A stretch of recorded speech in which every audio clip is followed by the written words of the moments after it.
کرمه کې به خلکو 4 رکعات تراویح وکړل، بیا چې دا کومه دمه به په دې کې به طواف کو. نو هلته مدینه منوره کې خدا نه وه، نو په دغه بنیاد باندې هغوی به 30 رکعات ادا کول، 3 رکعاته وتر، نو 39 رکعتونه. 1100 کاله په دې کې هېچا اختلاف نه و کړی، همدقسې را روانه وه. بیا قربان شم چې کله د برطانیې د دور حکومت په ختمېدو باندې شو،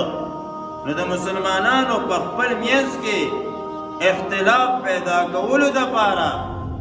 بعضې داسې ملیان را پاڅول چې هغوی وی چې جی د وړو وړو مسلو باندې او په نه اختلافاتو کې صرف د امت افری تفری